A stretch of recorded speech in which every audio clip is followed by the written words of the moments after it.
Student, आज गृह विज्ञान की फर्स्ट ईयर की कक्षा में आपका स्वागत है।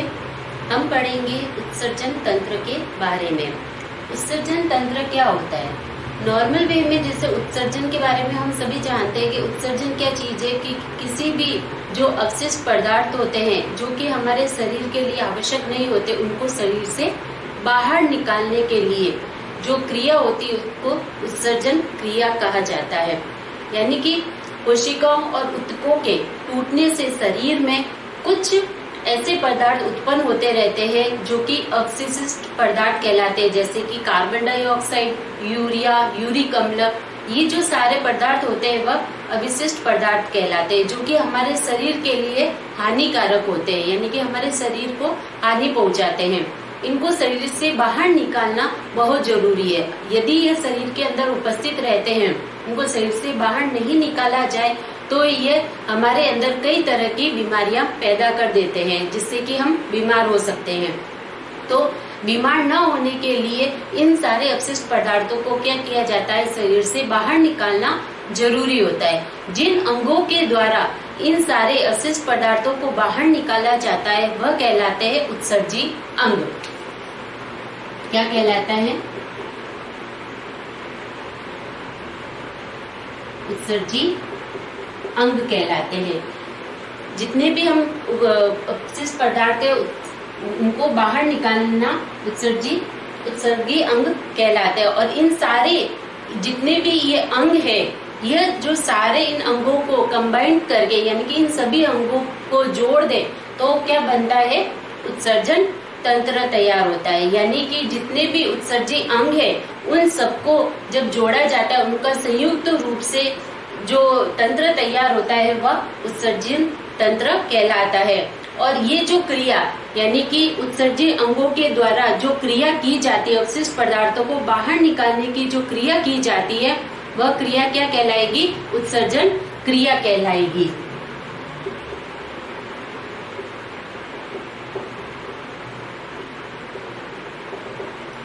ठीक है। उत्सर्गी अंग कौन से हुए? जो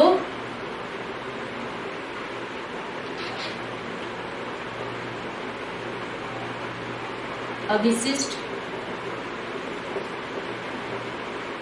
पदार्थों को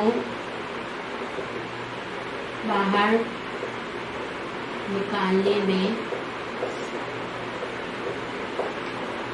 मदद करते हैं वे अंग उत्सर्गी अंग कहलाते हैं। ठीक है। और उत्सर्जन क्रिया, जिस क्रिया के दौरान ये जितने भी अवशिष्ट पदार्थ है बाहर निकलते हैं, वह क्रिया जिसके अंतर्गत अवशिष्ट पदार्थ बाहर निकलते हैं वह उत्सर्जन क्रिया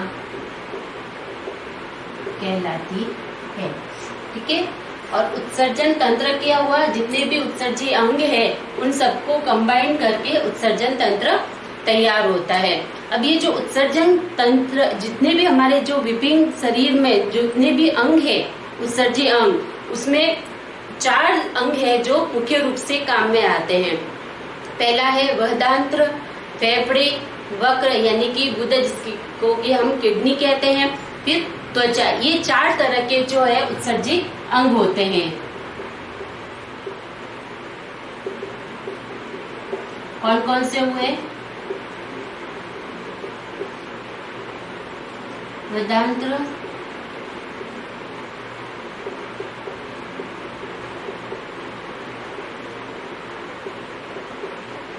चौथा फेफड़े।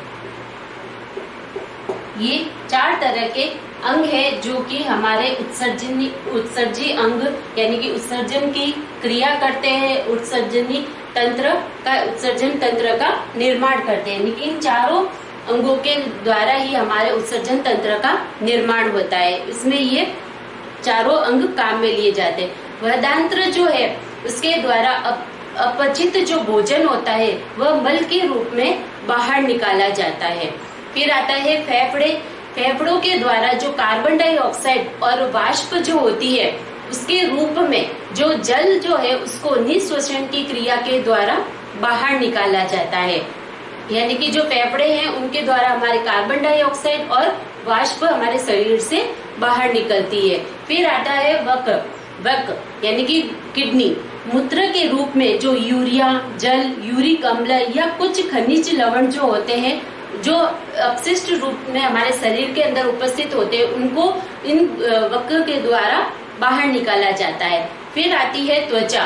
त्वचा के द्वारा निरर्थक लवण यूरिया को जो कि वह श्वेत के रूप में परिवर्तित करके उसके रूप में शरीर के रोमों के द्वारा बाहर निकाला जाता है। यानी कि पसीने के रूप में हमारे शरीर से बाहर निकाला जाता है। किसको? निरर्थक लवण, यूरिया, इन सबको क्या किया जाता है?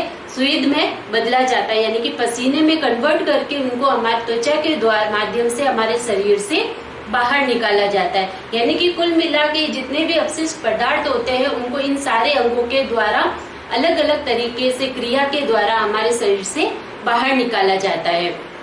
फिर आता है मेन मूत्र तंत्र की संरचना। यानी कि हमारे जो शरीर में जो यूरिया तैयार होता है, मूत्र जो तैयार होता है उसको हमारे शरीर से किस तरीके से बाहर निकाला जाता है उसकी संरचना। यानी कि उस तंत्र के अंतर्गत कौन कौन से अंग काम में लिए जाते हैं।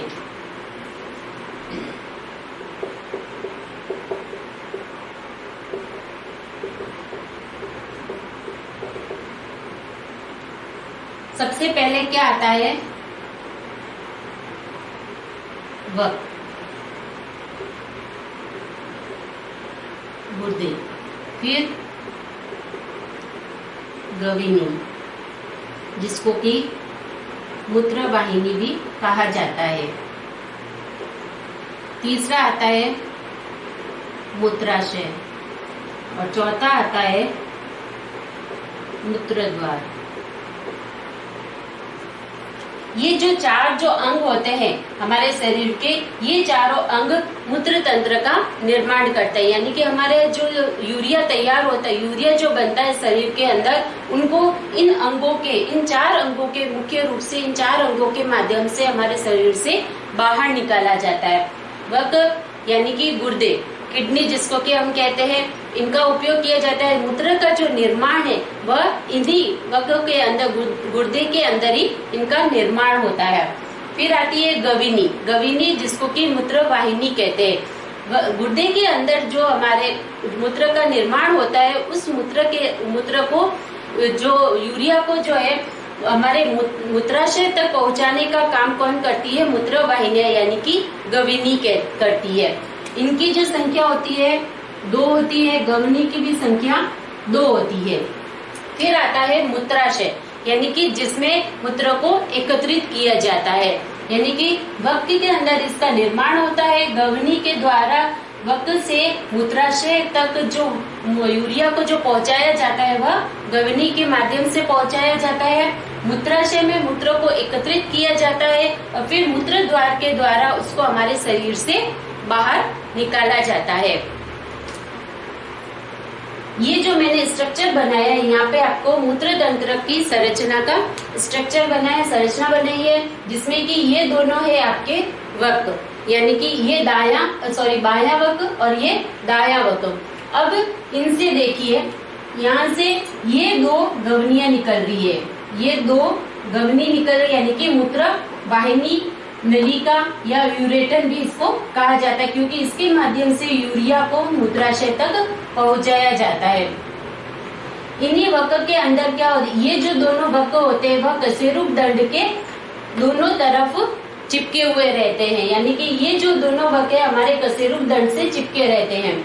इनके दोनों वकों के अंदर एक तरफ वक्र शिरा उपस्थित होती है, दूसरी तरफ वक्र धमनी स्थित होती है, जो कि हमारी रक्त वाहिनी कहलाते हैं। यानी कि रक्त को लाने का काम, रक्त को बाहर निकालना और रक्त को पहुंचाने का, ये दोनों जो कार्य है वह वक्र शिरा और वक्र धमनी के द्वारा किया जाता है। इनके द्वारा जो रक्त होता है उसमें से रक्त को छान कर उसमें से जो उपयोगी पदार्थ होते हैं उसको अलग कर दिया जाता है और शुद्ध रक्त को वापस बाहर भेज दिया जाता है।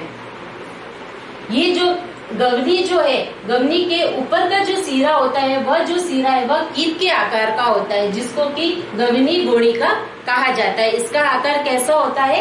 कीप नुमा होता है।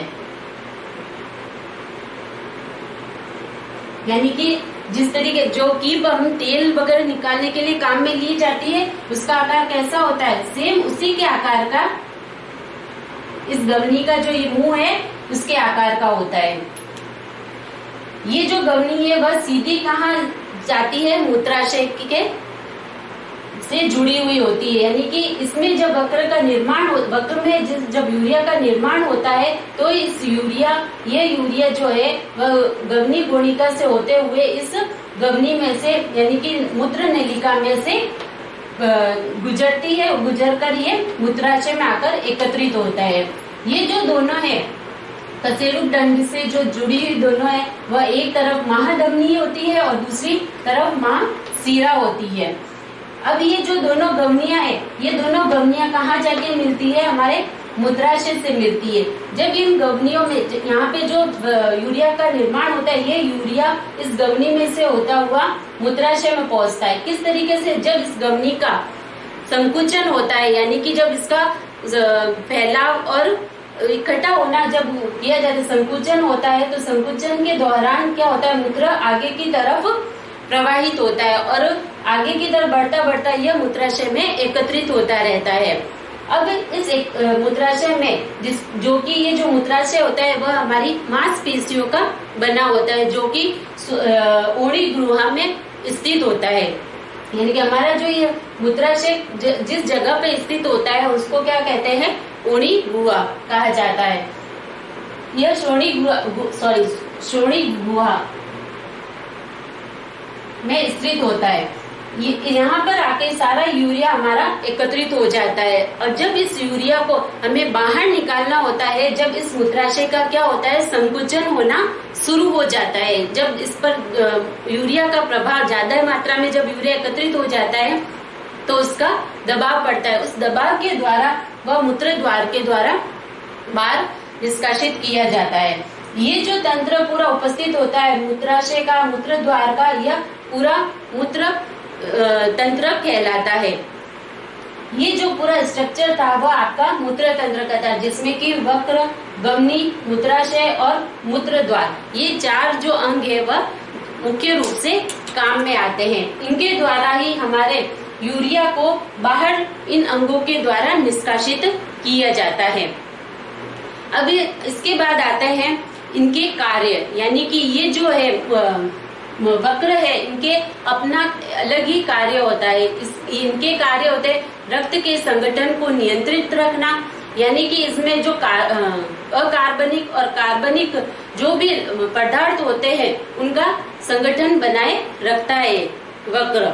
फिर आते हैं इसमें अनावश्यक जो जल होता है उसको शरीर से बाहर निकालने का कार्य, रक्त की प्रतिक्रिया पर नियंत्रण करके रखता है, रक्त की जो क्षारीयता होती है उसको स्थिर रखने का, यानी कि लवणों का निकालने का कार्य भी वक्र के द्वारा किया जाता है। फिर अमोनिया उत्पन्न कर शरीर में जो रक्त का हाइड्रोजन आयतन होता है उसको स्थिर बनाए रखना, इसका कार्य होता है, वक्र का कार्य होता है। जिसमें कि जैसे प्रोटीन चयापचय के उपरांत उत्पन्न जो लवण होते हैं, विषैले रासायनिक जो पदार्थ होते हैं, उनका निष्कासन भी इन वक्रों के द्वारा ही किया जाता है। विशेष द्रव्य होते हैं जिनको निकालने के लिए धमनी तनाव से संबंध होने से ये द्रव्य अधिक मात्रा में रक्त दबाव बढ़ता है, उसके कारण यानी कि धमनी में से तनाव जब अत्यधिक बढ़ जाता है, कुछ ऐसे विशेष प्रकार के द्रव्य होते हैं जिनकी वजह से हमारा तनाव जो होता है जब वह बढ़ता है तो उससे रक्त दाब बढ़ जाता है, जिससे कि हमें घबराहट और हमें तेज गुस्सा आना, वह सब उसी के प्रभाव के कारण होता है। उस पर नियंत्रण भी वक्र के द्वारा ही किया जाता है। तो ये जो सारे मैंने कार्य बताए वह सारे कार्य किसके हैं? वक्र के।